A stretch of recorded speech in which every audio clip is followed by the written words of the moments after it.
క్రీస్తునందు ప్రియమైన సంఘస్థులారా, మీకు అందరికీ ప్రభువైన కృష్ణనామములో శుభములు తెలియజేస్తున్నాను. క్రీస్తు శివుల శ్రమల ధ్యాన కార్యక్రమంలో మిమ్మల్ని అందరినీ ప్రేమకుగా స్వాగతిస్తున్నాను. మరి గడిచిన 24 దినాలు దేవునికి మహిమకరంగా, అందరికీ దీవెనకరంగా గంభీరంగా జరిగినందుకు మొట్టమొదటిగా దేవునికి వందనాలు చెల్లిస్తున్నాను. మరి 18/3/2020 బుధవారం అనగా ఈరోజు కార్యక్రమం నడిపించడానికి గాను, మనకి అధ్యక్షుగా ఉండి నడిపించడానికి గాను రెవరెండ్ సజీవ్ క్రిస్టఫర్ సంఘ కాపరి గారిని వేదిక మీదకి రావాల్సిందిగా సంఘం తరపున మనవి చేయించినాను. అదేవిధంగా మనకి ప్రార్థన సమయం నడిపించడానికి గాను మన సీనియర్ సంఘ కాపరి సార్ రెవరెండ్ డాక్టర్ గంటాకరణ సార్ కూడా వేదిక మీదకి రావాల్సిందిగా మనవి చేయించినాను. అదేవిధంగా మనకి ఈరోజు దైవ సందేశం పంచడానికి గాను రెవరెండ్ విలియం స్టాంటన్ సంఘ కాపరి గారు కూడా వేదిక మీదకి రావాల్సిందిగా మనవి చేయించినాను. కొద్ది వరకు మనకి ఈరోజు వాతావరణం కొంచెం వర్షం పడుతుంది, అందువలన చాలామంది రాలేకపోయినారు. అయినప్పటికీ మన యొక్క కార్యక్రమాన్ని మనం ప్రారంభించుకుందాము. వారి మధ్యలో జాయిన్ అవుతారు. ఈ యొక్క కార్యక్రమం కోసం మీ యొక్క ప్రార్థనలు చేయాల్సిందిగా మనవి చేయించున్నాను. ఈ యొక్క కార్యక్రమాన్ని సభా అధ్యక్షుల గారికి అప్పచెప్తున్నాను. Thank you.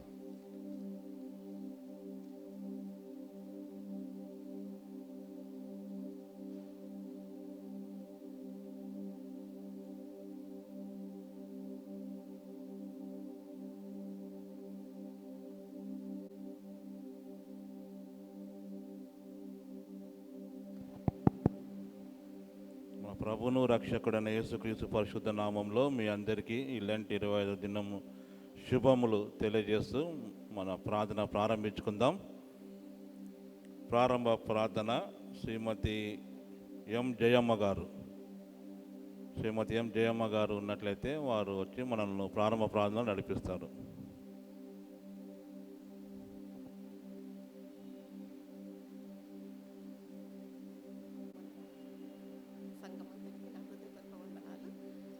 నాకు ఇచ్చిన అవకాశం బట్టి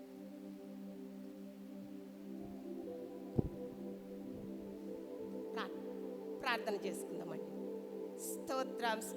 స్తోత్రం నాయన, ప్రేమ కనికరం గల మా తండ్రి, నీ పాదములకు స్తుతి తండ్రి. స్తుతులకు పాత్రుడా, ఆశ్చర్యకరుడా, ఆలోచనకర్త, బలవంతుడమైన పరిశుద్ధుడా, నీకు మహిమ ఘనత ప్రభావములు విగవిగములు నీకు కలుగునుగా స్వామి. తండ్రి కుమార పరిశుద్ధుడనైన కోట్లాది కోట్ల దూతలతో తండ్రి పరలోక రాజ్యంలో స్తుతింపబడుతున్న పరిశుద్ధుడైన దేవా నీకు స్తోత్రం. నా తండ్రి, నా ప్రభువా, నిన్న నేడు ఏకరీతికి నేసయ్యా మాతో ఉన్నవాడా నీకు స్తోత్రమునైనా.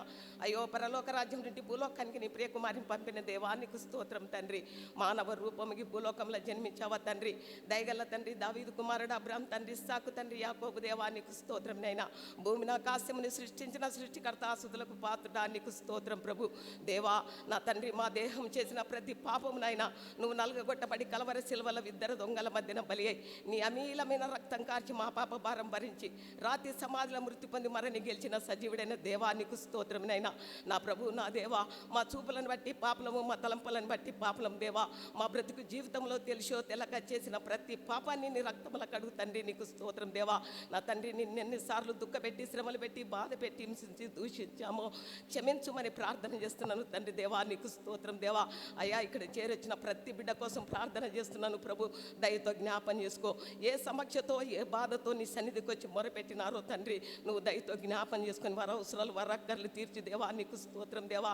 నా తండ్రి, నీకు వందనాలు అయినా తండ్రి. దైవజనులను కనికరించి కాపాడు దేవా. సంఘాన్ని ఆశ్రయించి దీవించిన అయినా తండ్రి, నీ దాసుడు తండ్రి ఏ వాక్యం మాకు అవసరమో తండ్రి నీ దాసుని ద్వారా బయలుపరచు. వినగల చెవులు గ్రహించేవారు దయచేసి వాక్యం సరంగా మేము జీవించే కృప దయచేయమని తండ్రి కుమార పరిశుద్ధుడైన యేసుక్రీస్తు శక్తిగల నామమున ప్రార్థించి వేడుకుంటున్నాను పరమ తండ్రి.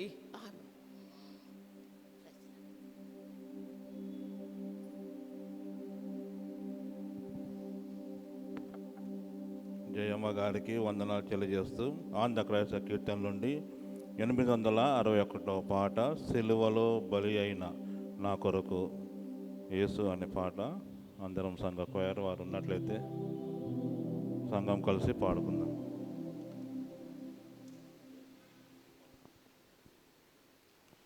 సిలువలో బలి అయిన దేవుని గొర్రె పిల్ల, విలువైన నీ ప్రేమన్ వివరింతో శ్రీసు విలువైన నీ ప్రేమన్ వివరించు శ్రీ యేసు.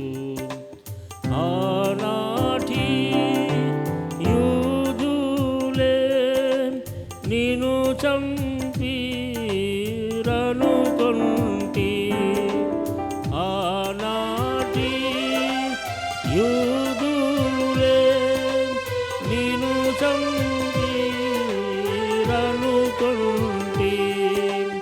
కాదు కాదయ్యయ్యో నా పాప రుణమునకే, కాదు కాదయ్యయ్యో నా పాప రుణమునకే.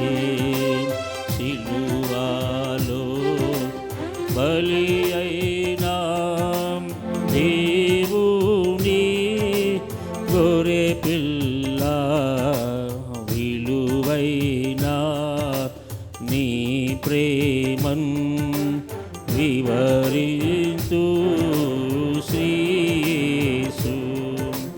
నా అతి క్రయములకై నలుగా గొట్టబడి,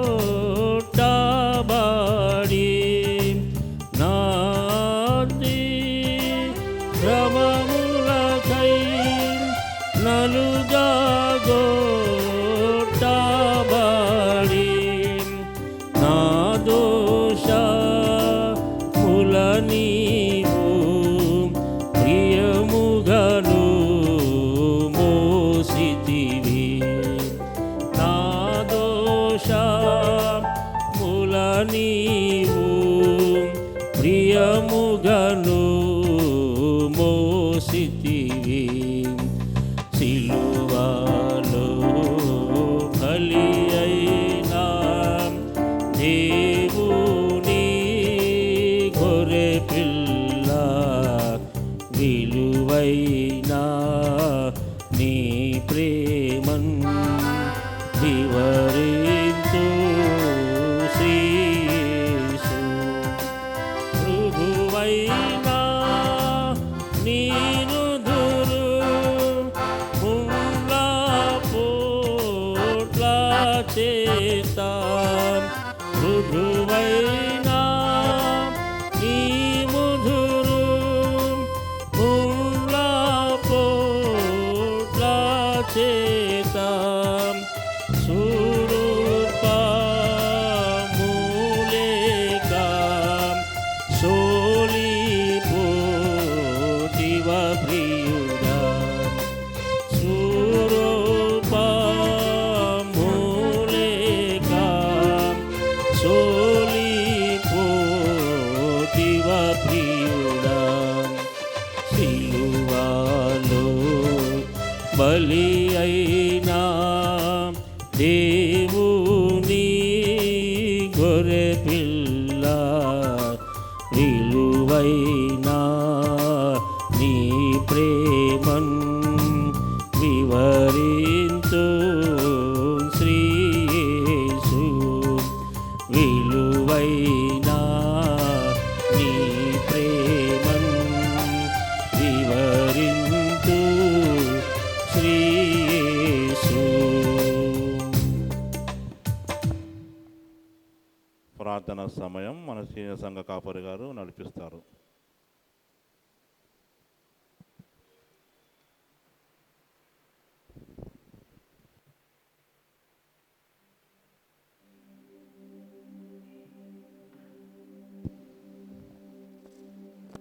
గ్రంథము పరిశుద్ధ గ్రంథంలో నుండి ఇర్మియా గ్రంథం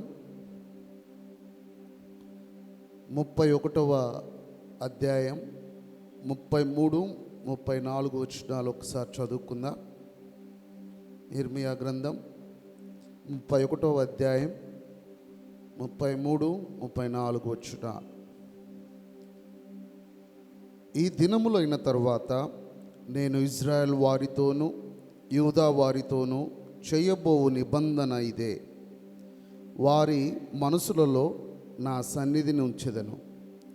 వారి హృదయం మీద, వారి మనసుల్లో నా ధర్మవిధిని ఉంచెదను.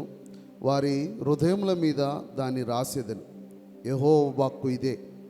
నేను వారికి దేవుణ్ణై ఉందును, వారు నాకు జనులగుదురు.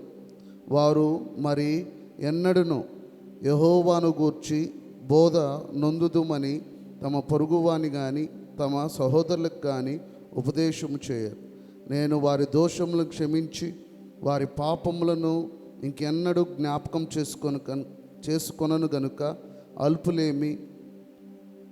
అల్పులేమి మనులేమి అందరూ నన్ను ఎరుగుదురు. ఇదే యెహోవా వాక్కు. ప్రియ దేవుని బిడ్డలారా, ఈరోజు నిన్నటి నుండి ఎటువంటి ప్రార్థన మనము చేస్తే దేవుడు మనల్ని మన ప్రార్థన విని ఆలకిస్తాడు అంటే, నిన్నటి దినం మనం నేర్చుకున్నది, ప్రభువా ఏ కష్టమైనా ఏ పరిస్థితి అయినా నా ద్వారా నేను మహిమపరిచే పరిస్థితులుగా నాకు దయచేయమని మనం ప్రార్థన చేస్తే ఆయన మహిమ ఆకాశమంతా నిండి ఉంది, భూమి అంతా నింటబడి ఉంది. మన జీవితంలో మనం అడిగే ప్రార్థనలకు జవాబుగా ఆయన మన ద్వారా మహిమపరచబడాలని ఆయన ఇష్టపడుతున్నాడు. ఆయన ఇష్టమైన రీతిగా మనం ప్రార్థన చేసినప్పుడు తప్పకుండా ఆయన మనకు జవాబునిస్తాడు. ఈరోజు రెండవది, ఇంకొకటి మనం అడగవలసిన ప్రార్థన, దేవుడు తప్పకుండా ఇచ్చే ప్రార్థన ఏంటంటే, ప్రభువా నీ గురించి నేను ఎక్కువగా తెలుసుకోవాలి, నిన్ను ఎక్కువగా నేను ఎరగాలి ప్రభువా, నిన్ను నేను మరెక్కువగా తెలుసుకోవాలి కదా. మన ప్రార్థనలో ఈ యొక్క టాపిక్ ఎప్పుడు ఉండదు. మన ప్రార్థన అంతా కూడా నేను, నాది, నా ఇల్లు, నా జీవితం, నా భవిష్యత్తు, నా బిడ్డలు, ఇవే ఎక్కువ ఉంటాయి తప్ప మన ప్రార్థనలో ప్రభువా నేను నీకు దగ్గర అవుతున్న కొలది నేను నిన్ను ఎరగాలి ప్రభువా, నేను నిన్ను తెలుసుకోవాలి ప్రభువా. ఇదిగో నా ప్రజలు వారు నూతన హృదయము నూతన మనసు కలిగిన వారుగా ఉన్నప్పుడు వారు హృదయముల మీద నా ధర్మవిధిని రాస్తాను. ఇక ఎన్నడూ కూడా నా కొరకు నా యెహోవాను తెలుసుకోవడానికి నాకు బోధింపదగిన వాడు ఎవడు, బోధించుకుందామని తెలియనంతగా దేవుని గురించి మనం తెలుసుకోవాలన్న ప్రార్థన, ఆయన ఎరగాలన్న ప్రార్థన మనకు అవసరం. మనము చాలాసార్లు వ్యక్తిగతంగా తాత్కాలికమైన పరిమితితో కూడిన లిమిటెడ్ థింగ్సే ప్రభు నుండి పొందుకోవడానికి ఇష్టపడతాం. ఆ పూటకి గడిపే విషయాలు, ఆ పూటకి నా యొక్క కడుపు నిండే విషయాలు, ఆ పూటకి సంతోషపడే విషయాలనే మనం అడుగుతాం. కానీ ప్రభువుని అడగాల్సింది ప్రార్థనకు వచ్చినప్పుడల్లా, ప్రభువా నేను ఎక్కువ తెలుసుకోవాలి. మనము ఆయన్ని తెలుసుకోవాల్సిన అవసరం ఏంటి అని మనం చూసినప్పుడు, మన జీవితాల్లో మనం ఎదుర్కొనే ప్రతి సమస్య నువ్వు దేవుణ్ణి తెలుసుకుంటున్న కొలది నీ హృదయంలో విశ్వాసం పెరుగుతుంది. నీ జీవితంలో ఆలస్యమవుతున్నవి కానీ, నీ జీవితంలో జరగకుండా ఆగిపోయినవి కానీ, నీ జీవితంలో ఇది ఎప్పుడు జరుగుతుందో తెలియని అనుమానము, అవిశ్వాసం ఉన్నప్పుడల్లా నువ్వు ప్రభుని ఎక్కువగా తెలుసుకుంటున్న కొలది నీ జీవితం ఆయన జ్ఞానముతో, ఆయనను బట్టి నీ జీవితాన్ని మలుచుకోవడం ప్రారంభిస్తావు. అప్పుడు నీ ప్రార్థనా జీవితానికి ఒక అద్భుతమైన ఒక నెరవేర్పు, లేకపోతే ఒక ఫుల్ఫిల్మెంట్ అనేది ప్రేయర్లో జరుగుతుంది. సో ఇట్స్ నాట్ అబౌట్ ఈరోజు నా యొక్క యవ్వన కాలం నుండి, మనం చిన్నప్పటి నుండి మనం ప్రార్థన ఒకసారి చూడండి.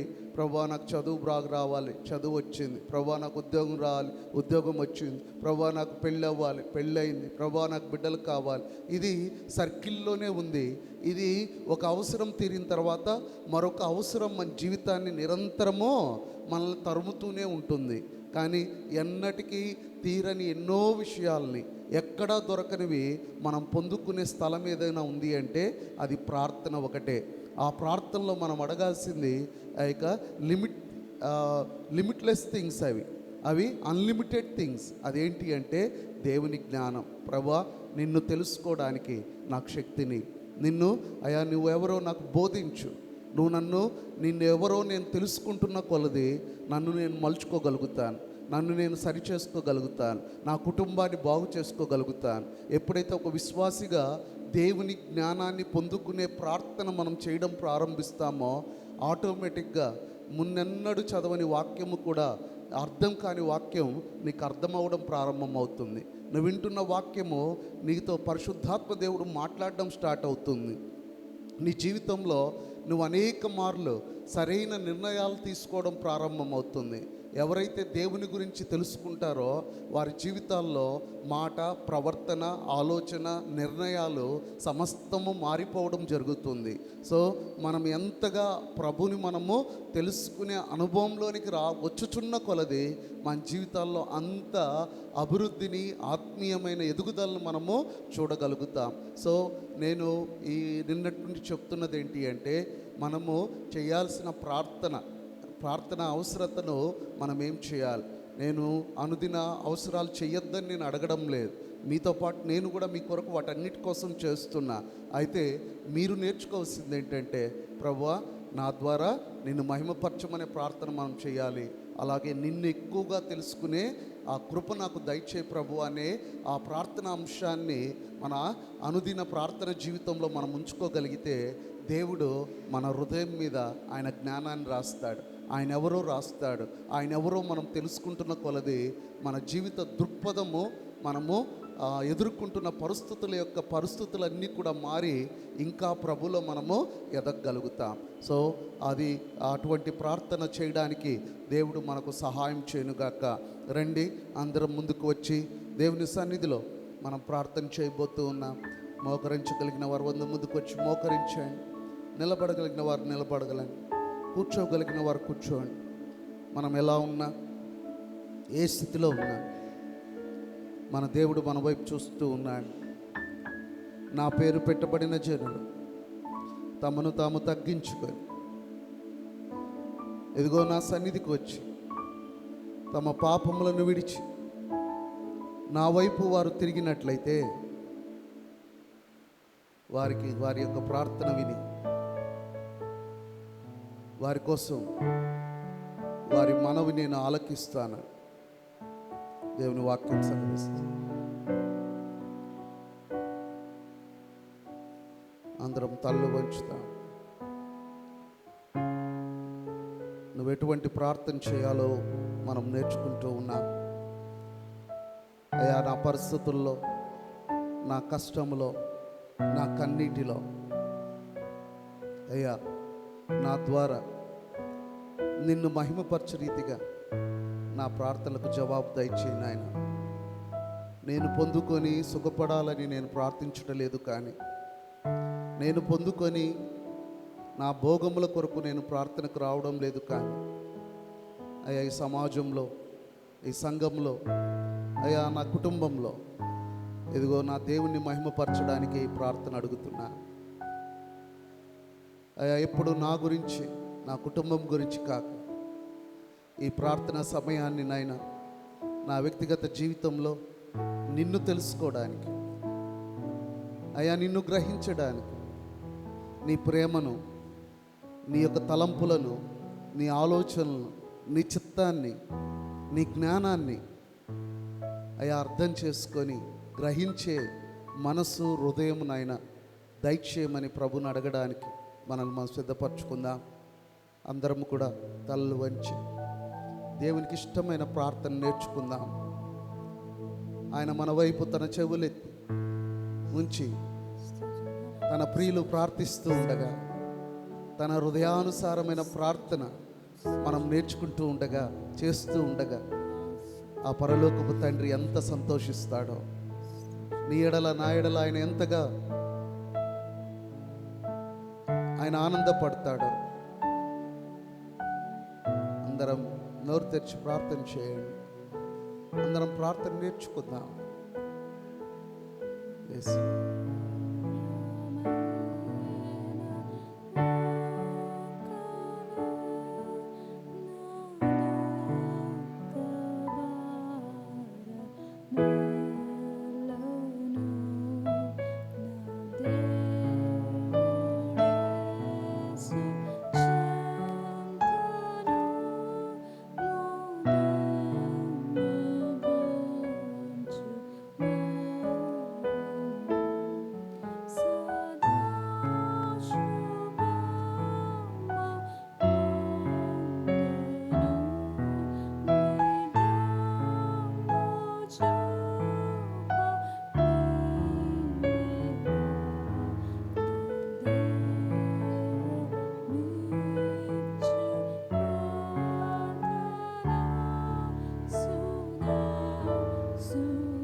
కృపా సత్య సంపన్నుడా పరలోకపు తండ్రి, అయా దినం వెంబడి దినము నాయన నీకు ఇష్టమైన ప్రార్థన అయా మేము నేర్చుకోవడానికి, అయా మా ప్రార్థన జీవితంలో నాయన ఒక్కొక్క మెట్టు నాయన ఎదుగుటకు నా తండ్రి, అయా సాధారణమైన మా అనుదిన జీవిత అవసరాలనే అయా మా యొక్క ప్రార్థన జీవితంలో అయా వాటినే ప్రభువ మేము చేస్తూ అనుదినం అనుక్షణం నాయన అయా ఉచ్చరించిన మాటలే, చెబుతున్న మాటలే, చేస్తున్న ఆలోచనలతోనే మా ప్రార్థన జీవితం ఉంటుందేమో ప్రభువా.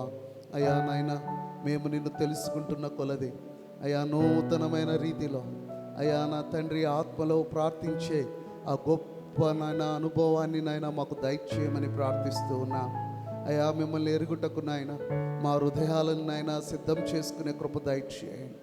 అనుదినం అనుక్షణం నాయన నీ గురించి ఒక నూతనమైన అనుభవాన్ని అయా వాక్యము ద్వారా, పాటల ద్వారా, సాక్ష్యాల ద్వారా నాయన మేము నేర్చుకుంటూ అర్థం చేసుకుంటూ అయా ఆ యొక్క దైవిక లక్షణాలను నాయన గుర్తించుచున్న కొలది మా అనుదిన జీవితంలో మేము ఎదుర్కొనే ప్రతి పరిస్థితులను నాయన నీ జ్ఞానము చేత నాయన అర్థం చేసుకునే కృప మా అందరికీ దయచేయమని ప్రార్థిస్తున్నాం నాయన. ఇగో తండ్రి, ఏ బిడ్డ ఏ అవసరంతో అయా నీ సన్నిధిలో మోకరించి నిలబడి అయా కూర్చొని ప్రార్థిస్తున్నారో ప్రభువా నాయన, ఆ బిడ్డలను నాయన నీ పాద సన్నిధికి తీసుకొస్తున్నా. అయ్యా ఏ కష్టం, ఏ బాధ, ఏ వేదనతో నాయన బిడ్డలు ఇబ్బంది పడుతున్నారో ఎరిగిన దేవుడు నాయన, అయా బిడ్డలకు సహాయం చేయండి. నీ కృపలో నాయన బిడ్డలను భద్రపరచుకోమని ప్రార్థిస్తూ ఉన్నాం నాయన. ఇగో తండ్రి, ఎగ్జామ్ రాస్తున్న బిడ్డలకు నాయన కృపను దయచేయండి. అయా చదువు పూర్తయి ఉద్యోగాల కొరకు చూస్తున్న బిడ్డలకు నాయన అయా తమ కాళ్ళ మీద తాము నిలబడే కృప దయచేయండి. అలాగే వివాహాల కొరకు నాయన ఆశగా కనిపెట్టుకుంటున్న యవన బిడ్డలను నాయన అయా ఒక మంచి కుటుంబాలుగా నాయన వారిని కట్టమని ప్రార్థిస్తూ ఉన్నాం. అలాగనే తండ్రి, అయా గర్భఫలము కొరకు ఆశగా కనిపెట్టుకున్న బిడ్డలను నాయన మీరు జ్ఞాపకం చేసుకొని శ్రేష్టమైన గర్భఫలముతో వారిని ఎదుర్కొమ్మని ప్రార్థిస్తూ ఉన్నాం. ఇదిగో నాయన ఆర్థికమైన పరిస్థితుల్లో నాయన ఉంటున్న బిడ్డలను నాయన మీ పాసనికి తీసుకొస్తున్నాను. సహాయం దయచేయండి. వారి కష్టార్జితమును మీరు ఆస్వాదించండి నాయన. అప్పుల బాధ నుండి సంపూర్ణ విడుదల బిడ్డలకు మీరు దయచేయండి తండ్రి. అలాగే నాయన అనారోగ్యంతో బాధపడుతున్న బిడ్డలు జ్ఞాపకం చేసుకుంటున్నాం. అయా నీ యొక్క సంపూర్ణ స్వస్థత నాయన ఆయా బిడ్డలకు మీరు దయచేయమని ప్రార్థిస్తూ ఉన్నాం. అలాగనే తండ్రి, కుటుంబాల్లో శాంతి సమాధానము లేక ఇదిగో నాయన ఎటు వెళ్ళాలో తెలియక ఇబ్బంది పడుతున్న కుటుంబంలో నాయన మీరే సమాధానకర్తగా ఉండి వారి జీవితాల్లో శాంతి సమాధానమును దయచేయమని ప్రార్థిస్తూ ఉన్నాం. ఇదిగో తండ్రి, ఏ బిడ్డ ప్రభా ఈ 40 దినాలు ప్రభు సన్నిధిలో మేము పోరాడి అయ్యా ఈ ప్రార్థనకు జవాబు తెచ్చుకోవాలని ఆయన ఇదిగో తండ్రి ఏ విషయముతో నాయన నీ సన్నిధిలో పోరాడుతున్నారో అయా బిడ్డలు నాయన నిన్ను మహిమపరిచే రీతిగా ఆ ప్రార్థనకు జవాబునిచ్చి మీరే మహిమ తెచ్చుకుంటారని నమ్ముచు ఈ కొద్ది విన్నపం యేసు క్రీస్తు పేరిట వేడుకుంటున్నాం తండ్రి, ఆమేన్. దయచేసి అందరం కూర్చుందాం.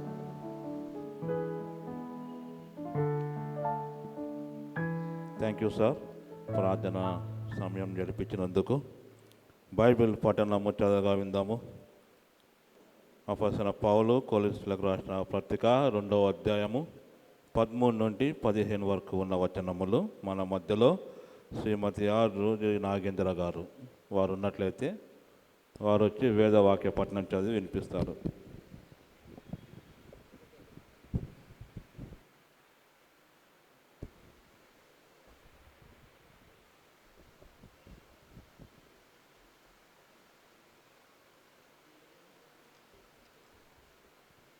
అందరికీ వందనాలు. బైబిల్ గ్రంథం నుంచి కొలసీలు రాసిన పత్రిక 2వ అధ్యాయము 13 నుంచి 15 వచనం చదువుకుందాము. మరియు అపరాధముల వలన శరీరమందు సున్నతి పొందక ఉండుట వలన మీరు మృతులై ఉండగా దేవుడు వ్రాతపూర్వకమైన ఆజ్ఞల వలన మన మీద రుణముగాను మనకు విరోధముగాను నుండిన పత్రమును మేకులతో సిలువకు కొట్టి దాని మీద చేతి వ్రాతను తుడిచివేసి మనము అడ్డము లేకుండా దానిని ఎత్తివేసి మన అపరాధములన్నిటినీ క్షమించి ఆయనతో కూడా మిమ్మల్ని జీవింపచేసెను. ఆయన ప్రధానములను అధికారులను నిరాయుధులుగాను చేసి శిలువ చేత జయోత్సవంతో వారిని పట్టి తెచ్చి బాహాటముగా వేడుక కనపరచెను. దేవుడి వాక్యం దీవించబడును గాక. ప్రత్యేక పాట శ్రీమతి ఆర్ స్వరూపరాణి గారు వచ్చి ప్రత్యేక పాట పాడి వినిపిస్తారు.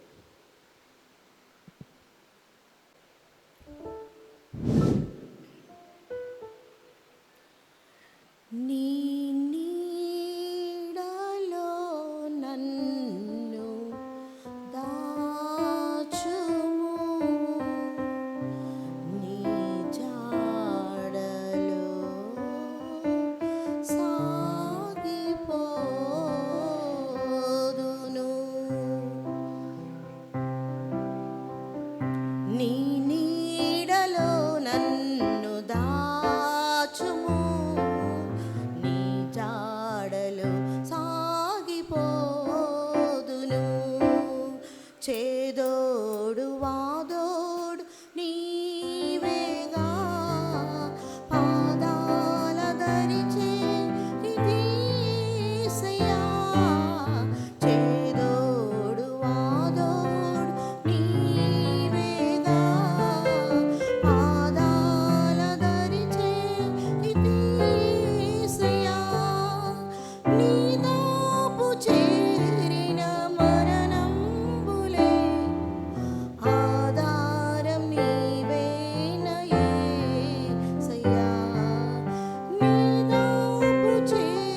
శ్రీమతి ఆర్ స్వరూపరాణి గారికి వందనాలు తెలియజేస్తూ దేవుని వాక్యం విందాం.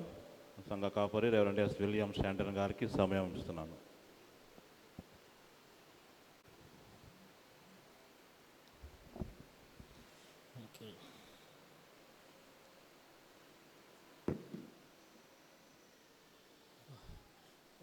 యేసుక్రీస్తు పరిశుద్ధ నామములో మీకు అందరికీ మరొకసారి వందనాలు చెల్లిస్తూ ఉంటున్నాను.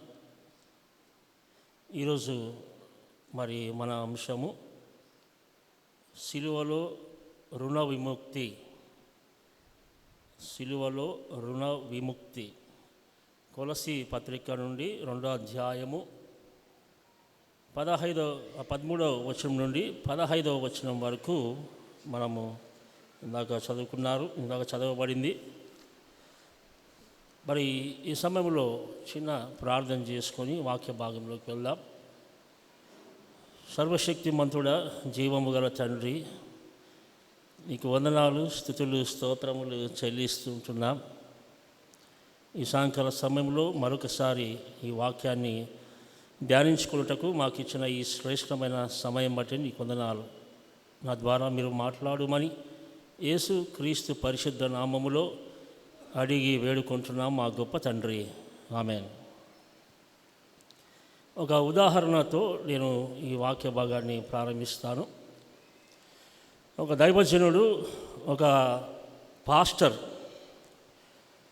ఆయనకు ఆకలి వేసి ఆయన ఒక రెస్టారెంట్కి వెళ్ళాడు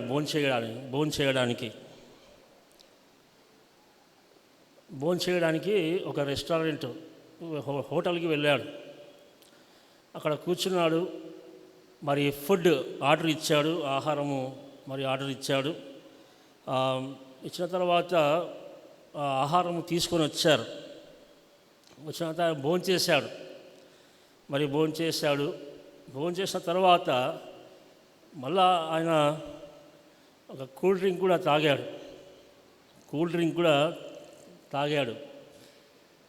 తర్వాత ఏం చేయాలి? అయిపోయింది భోంచేసేది. తర్వాత ఏం చేయాలి? బిల్లు కట్టాలి. సో బిల్లు కట్టడానికి ఆయన ఏం చేశాడంటే బిల్ కౌంటర్ దగ్గరికి వెళ్ళాడు. వెళ్ళినప్పుడు అక్కడ ఉన్నటువంటి మరి వ్యక్తి ఏమని చెప్పాడంటే, సార్ మీ బిల్ ఆల్రెడీ పే చేశారు అని చెప్పేసి అన్నాడు. నా బిల్ ఎవరు పే చేశారంటే, లేదు సార్, ఒక వ్యక్తి వచ్చి మీ బిల్ పే చేశాడు, మీ బిల్ అయిపోయింది సార్, మీరు వెళ్ళొచ్చు అన్నాడు.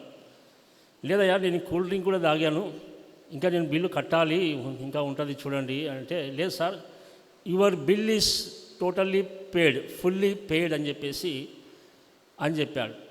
ఇంకా ఆ దైవజనుడు బయటికి వెళ్ళిపోయాడు. ఇది గుర్తుపెట్టుకోండి ఉదాహరణ. అదేవిధంగా ఇంకా మీకు అర్థం కావాలంటే, పొదుపు లక్ష్మి మహిళలు ఉంటారు. వీరు రుణాలు తీసుకుని ఉంటారు. దాదాపుగా 10 మంది ఉంటారు పొదుపు లక్ష్మిలో. మహిళలు 10 మంది ఉంటారు.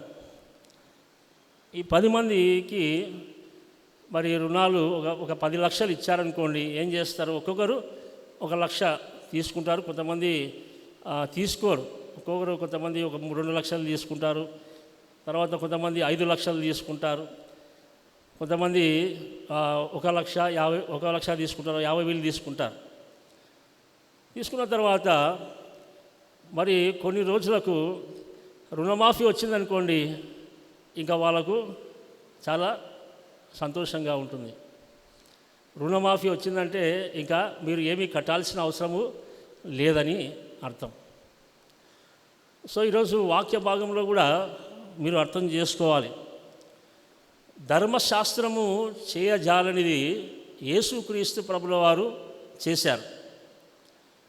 ధర్మశాస్త్రము యేసుక్రీస్తుతో సమాప్తమైంది.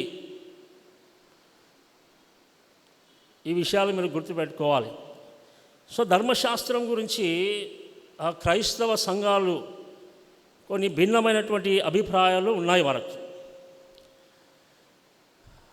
ఆ భిన్నమైనటువంటి అభిప్రాయాలలో 3 బ్యాచ్లు ఉన్నాయి. 3 బ్యాచ్లు ఉన్నాయి. 3 బ్యాచ్ల్లో మొదటి బ్యాచ్ ఏమని చెప్తుందంటే,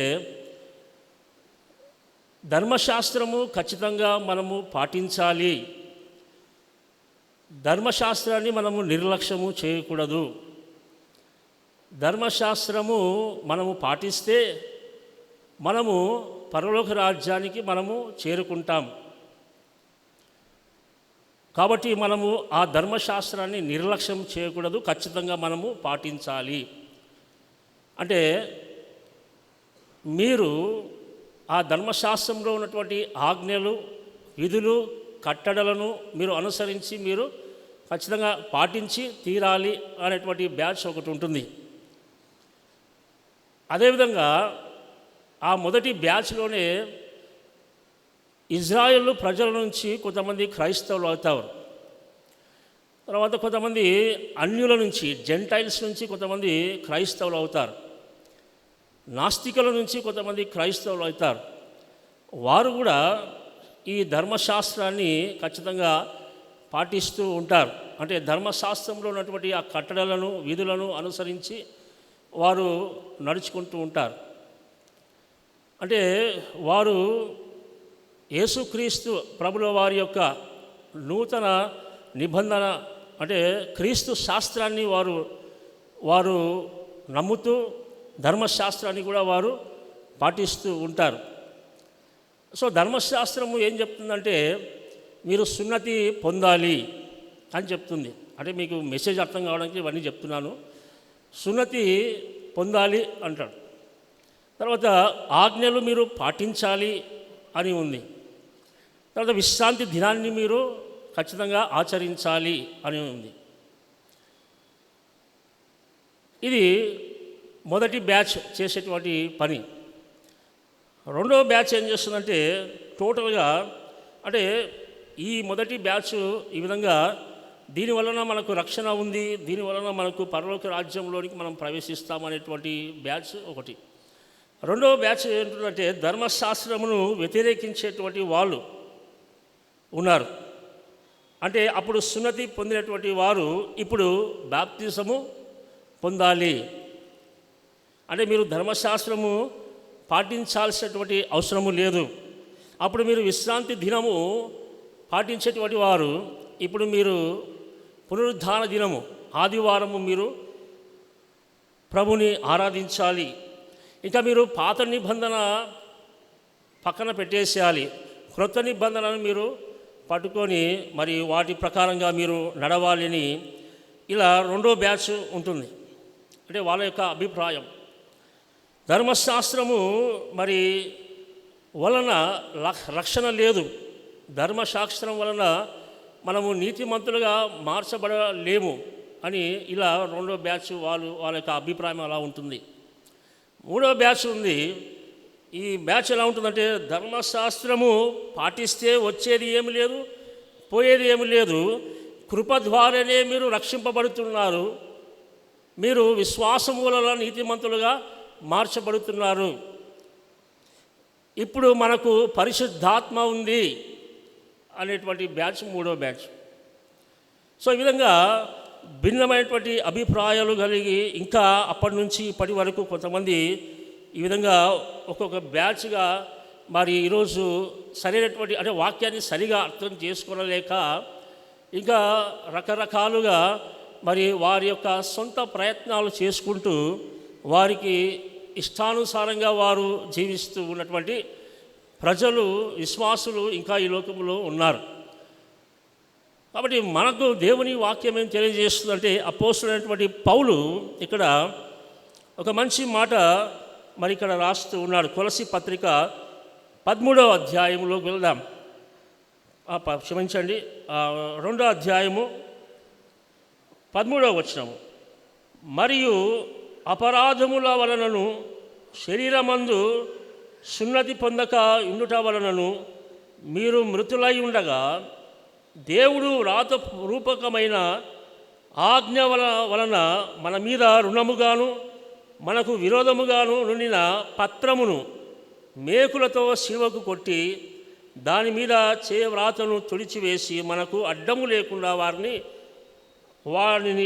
దానిని ఎత్తివేసి మన అపరాధములన్నిటిని క్షమించి ఆయనతో కూడా మిమ్మును జీవింప చేసెను. ఇక్కడ కొలస్సీ పత్రికలో మనం చూసినప్పుడు ఈ సంఘములో ఉన్నటువంటి వారు ఎలా ఉన్నారంటే వారు అపరాధముల చేత మృతులై ఉన్నారు.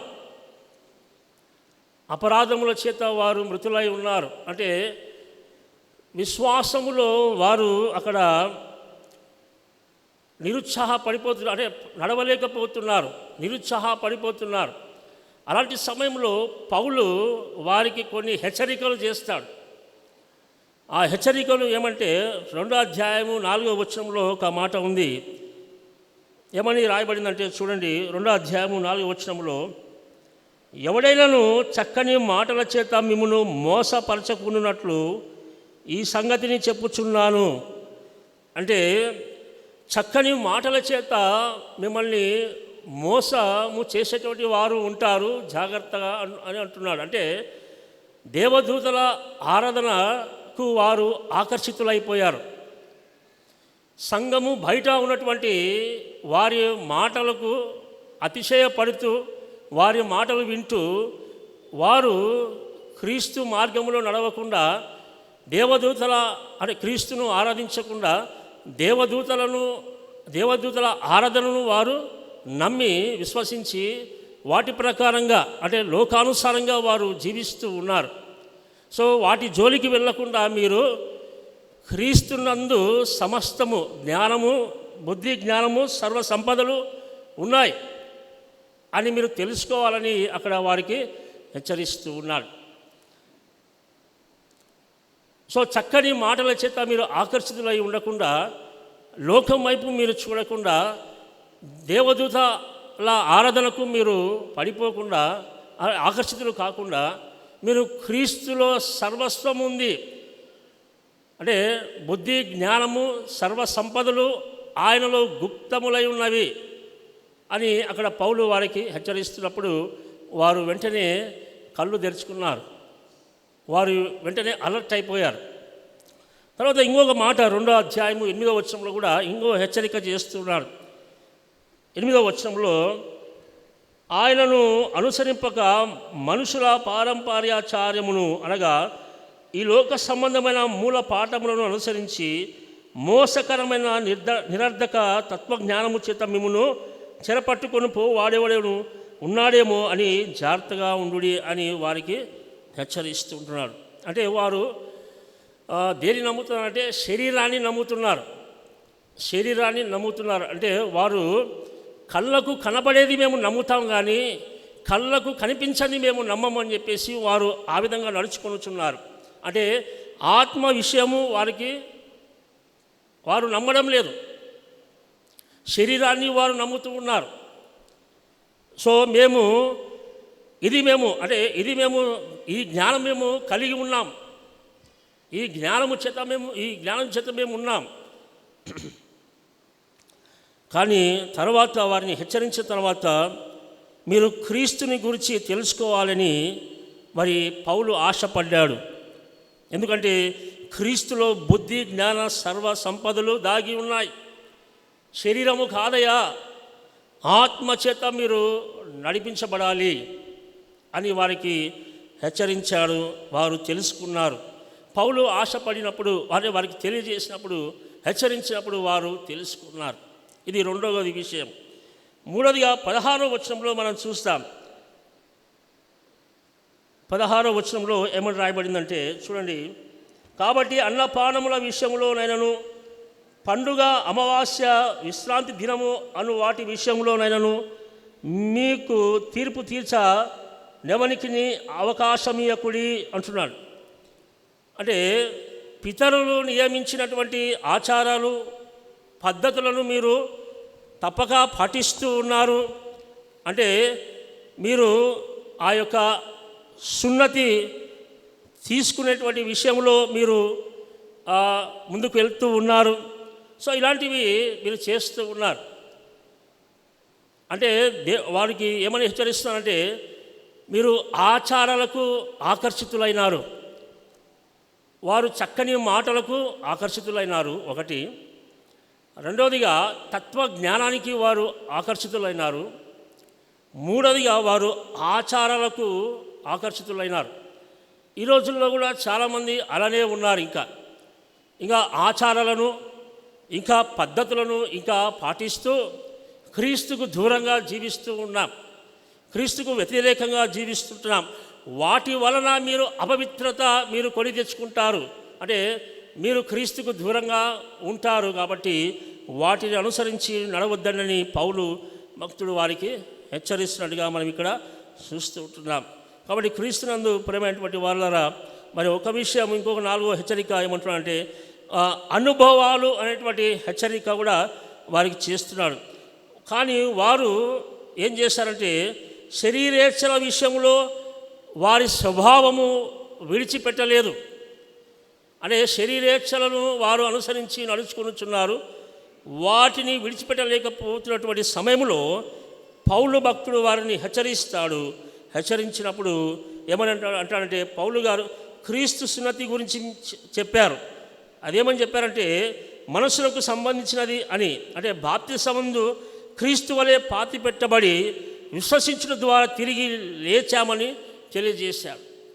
అంటే సున్నతి వలన కాదు, కానీ మరి బాప్తిసం వలన మీరు మృతులైనటువంటి వారు తిరిగి మీరు మిమ్మల్ని యేసుక్రీస్తు ద్వారా జీవింప చేశాడు అనేటువంటి మాటను వారికి తెలియజేశాడు. అంటే మరి 4 హెచ్చరికలు మనం చూస్తున్నాం ఈ కొలసి పత్రికలో. ఒకటి, వారు ఏమైపోయినారంటే వారు చక్కని మాటలకు ఆకర్షితులైపోయినారు, తత్వజ్ఞానములకు ఆకర్షితులైపోయినారు, తర్వాత వారు ఆచారాలకు ఆకర్షితులైపోయినారు, వారు అనుభవాలకు ఆకర్షితులైపోయినారు.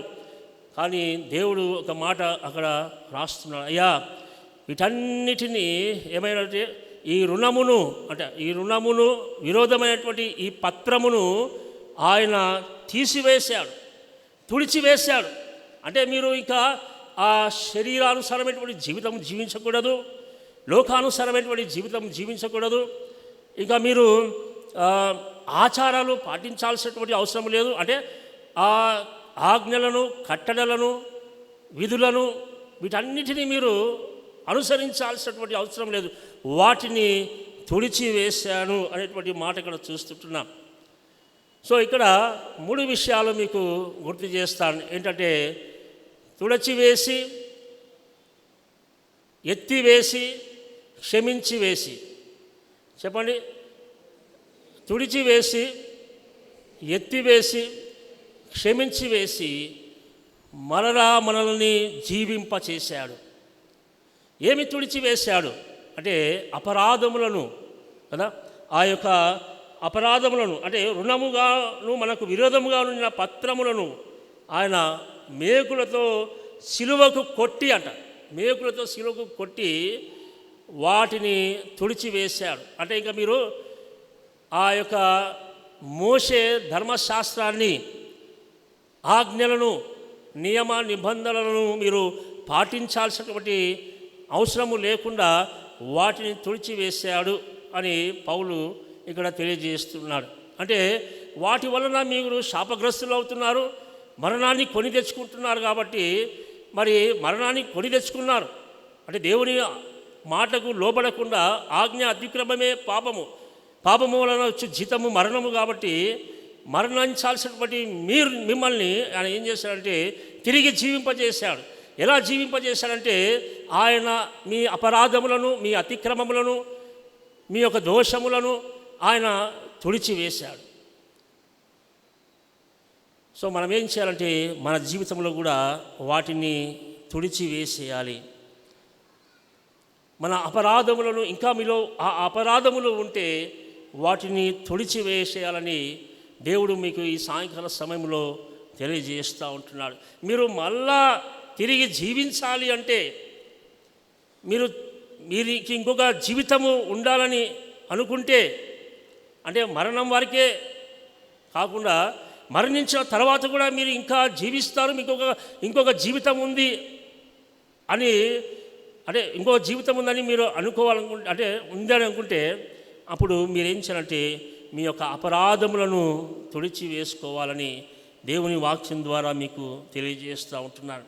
మనకు రుణముగాను అదేవిధంగా విరోధముగా ఉన్నటువంటి ఆ పత్రమును మేకులతో సిలువకు కొట్టి ఆయన దాని మీద చేవ్రాతను తుడిచివేసి మరి మోషే ఏం చేశాడు, రాశాడు ఆజ్ఞను, వాటిని తుడిచివేసి ఇంకా మనల్ని జీవింపచేస్తూ ఉన్నాడు. సో తుడిచివేసి అనేటువంటి మాట మొదటిగా మనం చూస్తున్నాం. యెషయా గ్రంథము 44 అధ్యాయము 22వ వచనంలో ఒక వాక్య భాగాన్ని చదువుకుందాం. యెషయా గ్రంథము 44 అధ్యాయము 22వ వచనం. మంచు విడిపోవునట్లుగా నేను నీ అతిక్రమములను, మబ్బు తొలగునట్లుగా నీ పాపములను తుడిచివేసి ఉన్నాను. నేను నిన్ను విమోచించి ఉన్నాను, నా యుద్ధకు మల్లు కొనుము అని దేవుని వాక్యంలో మనం చూస్తున్నాం. అంటే మన అతిక్రమములను, మన పాపములను ఆయన తుడిచివేసి ఉన్నాడు. ఇంకా వాటి జోలికి మనం వెళ్ళకూడదు. ఆయన శిలువ మీద కొట్టి మన చేవ్రాతను తుడిచివేసి ఏం చేశాడు, ఆయన మనల్ని జీవింపచేశాడు. ఇప్పుడు ఏమని దేవుని వాక్యం తెలియజేస్తుందంటే మనకి ఈ సాయంకాల సమయంలో మీరు కూడా ఆ యొక్క పాపము మీలో ఉంటే, అతిక్రమములు అపరాధములు మీలో ఉంటే వాటిని తుడిచివేసుకొని మీరు నా యుద్ధకు మల్లుకొనుము అంటున్నాడు. అంటే మనము యేసు వైపు మల్లుకోవాలి. టర్న్ టువర్డ్స్ క్రైస్ట్, క్రీస్తు వైపు మళ్ళండి అనేటువంటి మాట ఇక్కడ మనం చూస్తున్నాం. తుడిచివేసుకొని మన అపరాధములను మనము దేవుని వైపు తిరగాలని మనకు ఈ వాక్యం ద్వారా దేవుడు మనకు జ్ఞాపకం చేస్తున్నాడు. సో క్రీస్తునందు ప్రేమైనటువంటి వారులారా, మీరు క్రీస్తు వైపు మళ్ళాలి. లోకం వైపు కాదు, శరీర ఆశల వైపు కాదు, ఆచారాల వైపు కాదు, ఆజ్ఞలు నియమములు కట్టడముల వైపు కాదు, కానీ మీరు క్రీస్తు వైపు మళ్ళాలి అని దేవుడు ఆశపడుతూ ఉన్నాడు. అపొస్తలుల కార్యములు 3వ అధ్యాయము 20వ వచనంలో కూడా ఒక మాట రాయబడింది. మీ కొరకు నియమించిన క్రీస్తు యేసును ఆయన పంపునట్లును మీ పాపములు తుడిచివేయబడు నిమిత్తమును మారు మనస్సు నొంది తిరుగుడి అంటున్నాడు. మారు మనస్సు నొంది ఆయన వైపు, క్రీస్తు వైపు తిరగాలని దేవుడు మరి ఈ సాయంకాల సమయంలో మీకందరికీ తెలియజేస్తున్నాడు.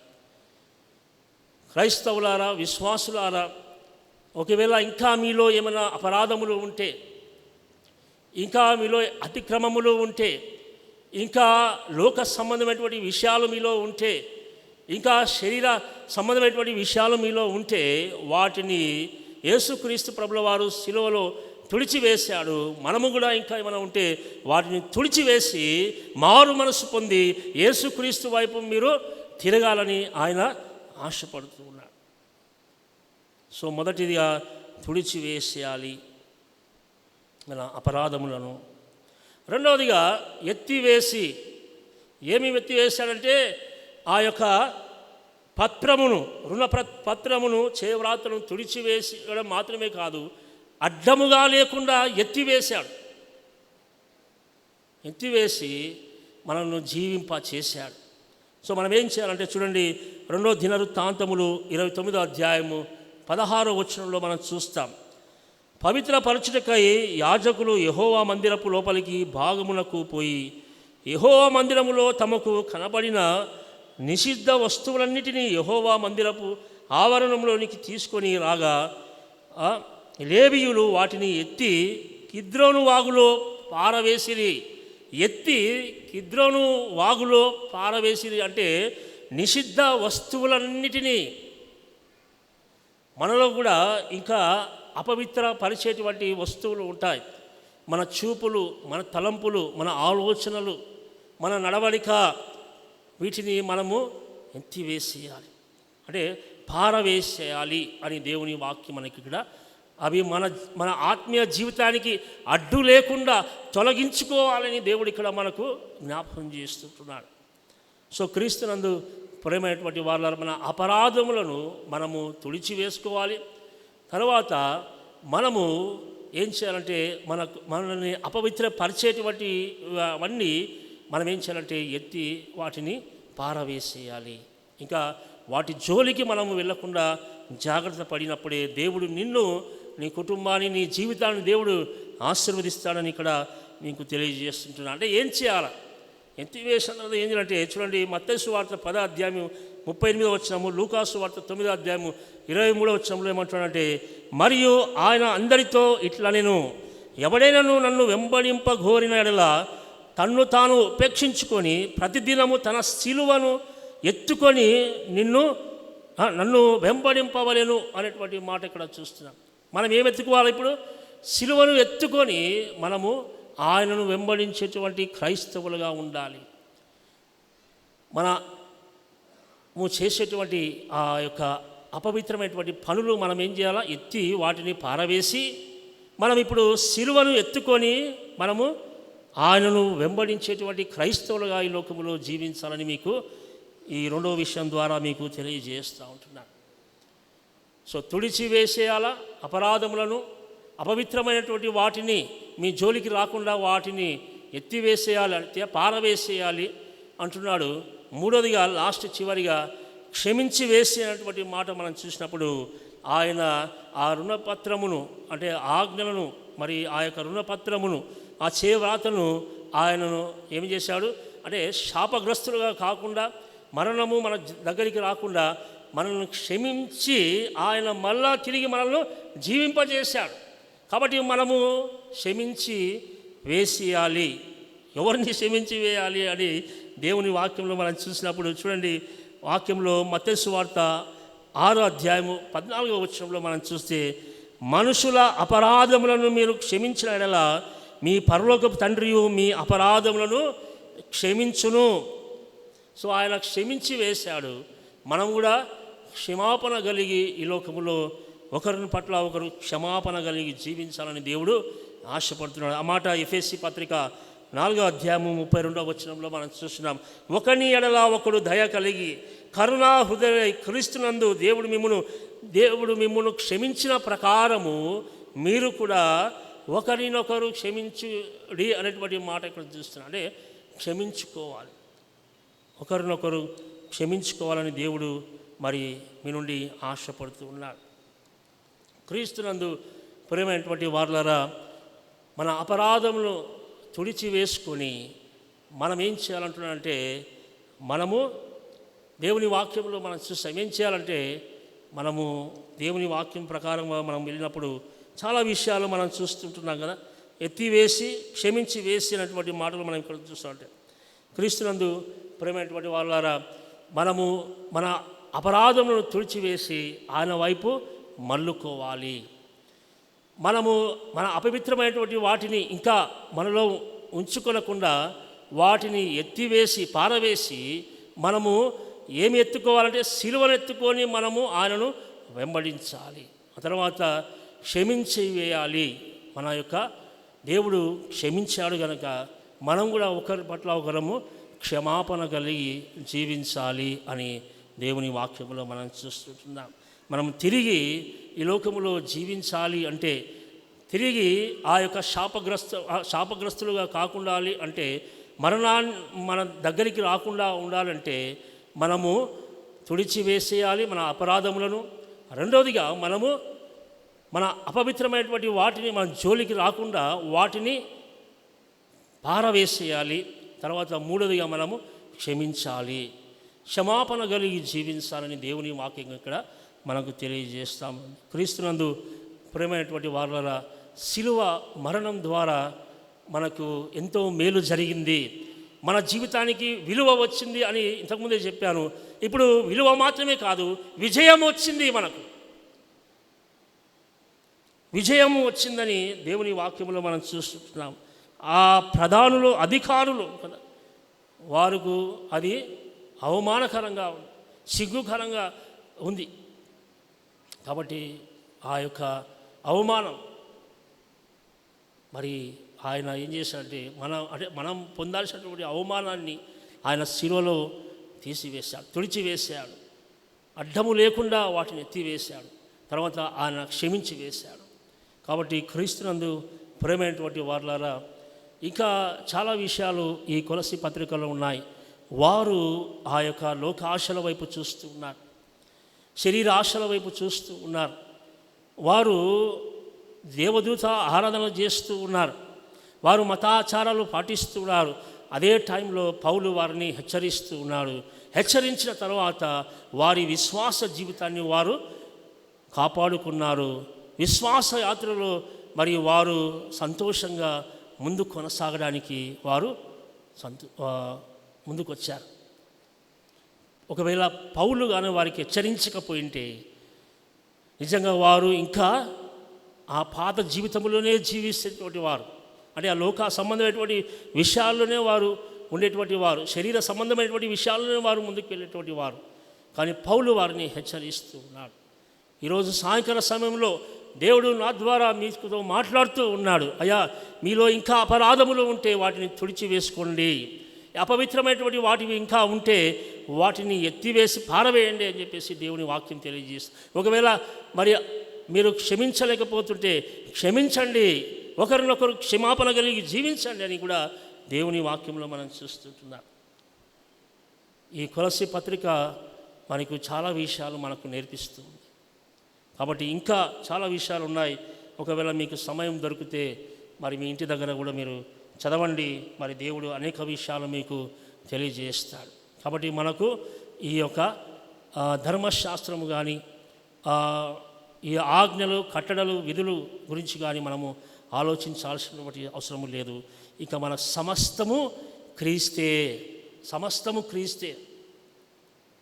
ఇంకా బుద్ధి, జ్ఞానము, సర్వ సంపదలు క్రీస్తులో ఉన్నాయి. కాబట్టి మనము ఎవరిని వెంబడించాలంటే మనం క్రీస్తును వెంబడించాలి. క్రీస్తు మార్గములో మనం నడవాలి.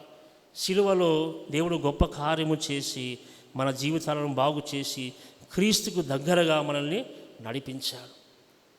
కాబట్టి మనము ఇంకా లోకం వైపు చూడకుండా క్రీస్తు వైపు చూస్తూ, లోకంలో ఉన్నటువంటి ఆచారాలు పాటించకుండా క్రీస్తు మనకు నేర్పించినటువంటి పాఠాలు మనం నేర్చుకొని వాటి ప్రకారంగా మనం నడుచుకోవాలి. అంటే చీకటిని విడిచిపెట్టేసి వెలుగు సంబంధుల వలె ఈ లోకములో మరి ఎంతవరకు మన జీవితాంతం వరకు వెలుగులో నడవాలి, క్రీస్తులో నడవాలి. అలా నడిచినప్పుడే మళ్ళా తిరిగి నిన్ను దేవుడు జీవింపజేస్తాడు. మరణించిన తర్వాత కూడా నీకు మరొక జీవితం ఉంది. ఎక్కడంటే పరలోక రాజ్యములో. ఒకవేళ నీ పాపములు అలానే ఉండి నీవు ఇంకా శరీరానుసారంగా జీవిస్తూ, లోకానుసారంగా జీవిస్తూ, ఆచారాలు పాటిస్తూ ఉంటే నీవు ఏమైపోతావంటే నీవు నిత్య నరకాగ్నిలోకి పడిపోతావు. నిత్య నరకాగ్నిలోకి పడిపోకుండా ఉండాలంటే మరి క్రీస్తుని నమ్మి, యేసుక్రీస్తు ప్రభుల వారి యొక్క వాక్యము, అంటే నూతన నిబంధనలో అనేక సత్యాలు మనకు దేవుడు తెలియజేస్తున్నాడు. వాటిని నమ్మి వాటి ప్రకారంగా మనము నడుచుకోవాలని ఈ వాక్యం ద్వారా మీకు తెలియజేస్తూ ఉంటున్నాను. దేవుడు తన పరిశుద్ధ మాటలు దీవించి ఆస్వాదించుగాక. ప్రార్థన చేసుకుందాం. సర్వశక్తిమంతుడా, జీవము గల తండ్రి, యేసయ్యా నీకు వందనాలు, స్తుతులు, స్తోత్రములు చెల్లిస్తుంటున్నాం.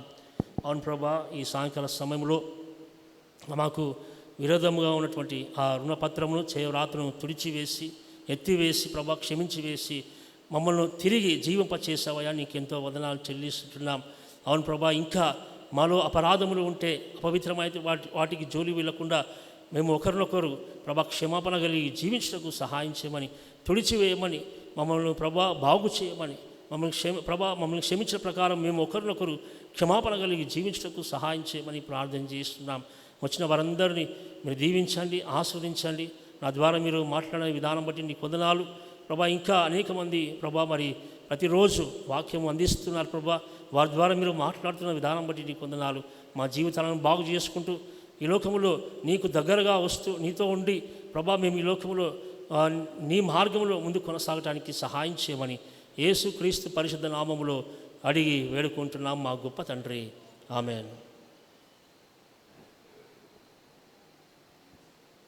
Thank you reverend William Stanton garu. శ్రేష్టమైన సందేశము ఈ యొక్క సాయంకాలం మనకు అందించినందుకు. కొలస్సీ పత్రిక 2వ అధ్యాయము 13 నుంచి 15 వరకు ఉన్న వచనంలో చాలా చక్కగా పాస్టర్ గారు మరి వివరించారు.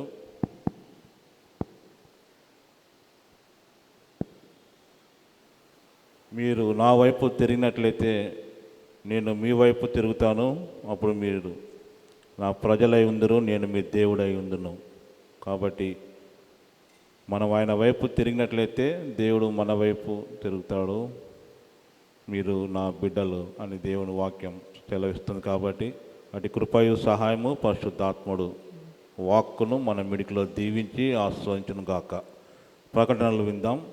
కన్వీనర్ గారు లేదా సెక్రటరీ గుడ్ ఫ్రైడే కమిటీ వారు వచ్చి మనకు ప్రకటనలు చేస్తారు.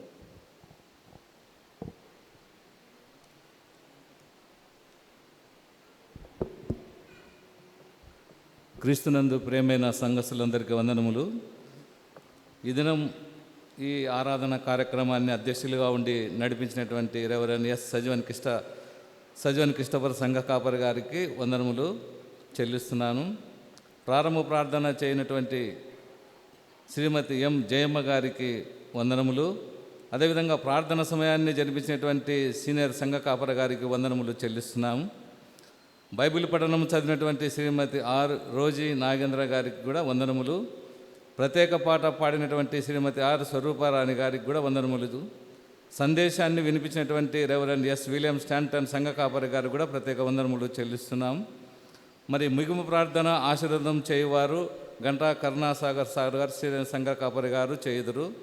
మరి ఈరోజు స్పాన్సర్ చేయువారు డాక్టర్ దివ్య వంశీధర్ గారు ఈరోజు స్పాన్సర్ చేస్తున్నారు. వాళ్ళ కుటుంబాన్ని దేవుడు దీవించునుగాక. మరి రేపటి యొక్క దినాన్ని కార్యక్రమాన్ని జరుపువారు అధ్యక్షులుగా ఉండి నడిపించేవారు రెవరెండ్ ఎస్ విలియం స్టాంటన్ సంఘ కాపరి గారు రేపు అధ్యక్షులుగా ఉండి నడిపిస్తారు. ప్రారంభ ప్రార్థన శ్రీమతి ఏ శ్యామల జయన్న గారు ప్రారంభ ప్రార్థన చేయుదురు. ప్రార్థన సమయాన్ని సీనియర్ సంఘ కాపరి గారు ప్రార్థన సమయాన్ని జరిపిస్తారు. బైబిల్ పఠనము శ్రీ బి ప్రశాంత్ కుమార్ గారు బైబిల్ పఠనం చేయుదురు. ప్రత్యేక పాట శ్రీమతి వై హ్యారెట్ లాజరస్ గారు రేపు ప్రత్యేక పాట పాడెదరు. సందేశాన్ని వినిపించేవారు శ్రీమతి యు ఉషా విజయుడు గారు రేపు సందేశాన్ని వినిపిస్తారు.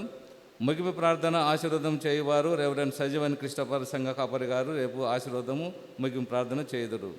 రేపు స్పాన్సర్ చేయువారు ఎం దేవరాజు వారి కుటుంబం వారు రేపు స్పాన్సర్ చేస్తారు. Thank you. ఈరోజు స్పాన్సర్ వచ్చేసి అదే డాక్టర్ దివ్య. అందరం నిలిచినట్లయితే ముగింపు ప్రార్థన ఆశీర్వాదం మన సీనియర్ సంఘ కాపరి గారు. అందరం లేచి నిలబడదాం. ఈరోజు స్పాన్సర్ చేయువారు దంపతులు D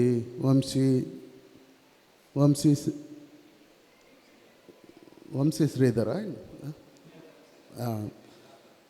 doctor B Divya garu అలాగే వంశీ గారు వారి యొక్క తల్లిని జ్ఞాపకం చేసుకుంటూ ఈరోజు లేట్ బి రూత్ కమల గారి ఆ యొక్క డెత్ యానివర్సరీ వారిని జ్ఞాపకం చేసుకుంటూ వారు ఆ కుటుంబం వారు ఈరోజు స్పాన్సర్ చేసి ఉన్నారు. శ్రీమతి లేట్ బి రూత్ కమల గారిని జ్ఞాపకం చేసుకోవడం మనకు ఆశీర్వాదకరం. ఎందుకంటే నీతిమంతులను జ్ఞాపకం చేసుకొనుట ఆశీర్వాదం అన్నారు కనుక ఈరోజు ఆ యొక్క తల్లి విడిచి వెళ్ళిన కుటుంబాన్ని కూడా మనం జ్ఞాపకం చేసుకుందాం. అలాగే బాప్టిజాలకు ఎవరైనా సిద్ధపడుతూ ఉంటే మీ బిడ్డలను సిద్ధపరచండి. ప్రార్థనాపూర్వకంగా ఈ లెంట్ డేస్లో తమను తాము సిద్ధపరచుకొని ప్రభు సిలువలో మన కొరకు ఇన్ని అద్భుతమైన కార్యాలు చేసినవి ప్రతి దినం వింటూ ఉన్నాం. ఈరోజు కూడా ఇక ఎటువంటి అపరాధ భావము ఇది చెయ్యాలి అది చెయ్యాలని లేకుండా మనల్ని సిలువలో ఆయన రుణ విముక్తి చేశాడు. We are free now. సో ప్రభుని నమ్ముకొని సిలువలోని ఆ రక్షణని మన బిడ్డలందరూ పొందుకోవాలి కనుక ఆ యొక్క బాప్తిజానికి సిద్ధపడిన వారు సంఘ కాపర్లకు కానీ అలాగే గుడ్ ఫ్రైడే ఈస్టర్ కమిటీ వారికి కానీ మీ పేర్లు దయచేసి ఇవ్వవలసిందిగా కోరుతున్నాం. మంచిదండి, ప్రార్థన చేసుకుందాం. కృపా సత్య సంపూర్ణుడా పరలోకపు తండ్రి, నీ నామమును బట్టి నాయనా నీకు వేలాది స్తుతులు స్తోత్రములు నాయనా. మరొక మారు అయా సిలువలోని అయా గొప్ప అద్భుతమైన విషయాలు నాయనా అనుదినం మేము నేర్చుకోవడానికి ఇచ్చిన కృపను బట్టి నాయనా నీకు వందనాలు. ఈ లోక సంబంధమైన ఆచారాలను ధర్మశాస్త్రం మా మీద ఉంచిన భారమును అయా రుణముగా ఉన్న ఈ లోక సంబంధమైన వాటన్నిటినీ ప్రభువా సిలువలో కొట్టివేసి మమ్మల్ని విముక్తుల్ని చేసి, ఇదిగో ప్రభా మా మీద ఏ రుణము లేకుండా నాయన రుణవిముక్తులుగా మమ్మల్ని చేసిన దేవానికి స్తుతులు స్తోత్రాలు తెలియచేస్తూ ఉన్నాం. సిలువను చూచినప్పుడల్లా అయా మా అపరాధ భావము నాయన మా రుణములు కొట్టివేయబడ్డాయన్న ఆ భావనను నాయన మేము అర్థం చేసుకోవడానికి సిలువను చూసినప్పుడల్లా తండ్రి అయా నిన్ను నాయన స్తుతించే కృప మాకు దయచేయమని ప్రార్థిస్తూ ఉన్నాం. ఈరోజు నాయన సంఘముగా అయా శ్రీమతి లేట్ బి రూత్ కమలం గారిని నాయన మేము జ్ఞాపకం చేసుకుంటున్నాం. ఇదిగో నాయన ఆ బిడ్డ నాయన తండ్రి నీ పిలుపునందుకొని నీ పాద సన్నిధిలో చేరి ఉన్నారు. విడవబడిన కుటుంబాన్ని నాయన మీరు ఆదరించండి, బలపరచండి. ఇదిగో తండ్రి తల్లిని జ్ఞాపకం చేసుకుంటూ నాయన ఈరోజు నాయన స్పాన్సర్ చేసి ఉండగా వారిని, వారి కుటుంబాలను, వారి బిడ్డలను ప్రభువా దీవించి ఆస్వాదించమని ప్రార్థిస్తూ ఉన్నాం. ఇదిగో తండ్రి మరొకసారి అయా బాప్తిజం కొరకు సిద్ధపడుతున్న బిడ్డలను ప్రేరేపించండి. నీ ఆత్మచేతనైనా బిడ్డలను ఆకర్షించండి. అనేకులునైనా సిలువలోని రక్షణను పొందుకున్న వారై అయా నీ రాజ్య వారసులుగా తమను తాము నాయన పునఃప్రతిష్ఠించుకునేలాగున అనేకులను నాయన మీరు ప్రేరేపించమని ప్రార్థిస్తూ ఉన్నాం. ఇదిగో తండ్రి వాక్యం చెప్పిన బిడ్డను నాయన దీవించండి, నడిపిన సేవకుడిని నాయన బలపరచండి. తిరిగి మేము ఈ లోకంలోనికి వెళ్తుండగా లోక మాలిన్యం అంటకుండా మరలా నీ సన్నిధిలో మమ్మల్ని మేము కనపరుచుకొని నిన్ను స్తుతించే వరకు నీ కృప మాకందరికీ తోడుగా ఉంటుందని నమ్ముచు ఈ కొద్ది విన్నపం యేసు క్రీస్తు పేరిట వేడుకుంటున్నాము తండ్రి, ఆమేన్. ఆ పరమ తండ్రి యొక్క ప్రేమ, కుమారుని యొక్క కృప, పరిశుద్ధాత్మ యొక్క తోడు సహవాసము, ఆయన సన్నిధి, ఆయన కాపుదల క్రీస్తు శిలువ ద్వారా రుణ విముక్తులమయమని నమ్మి ప్రభువునందు ఆనందించు ప్రతి హృదయమునకు సదాకాలము తోడై నడిపించునుగాక. ఆమేన్.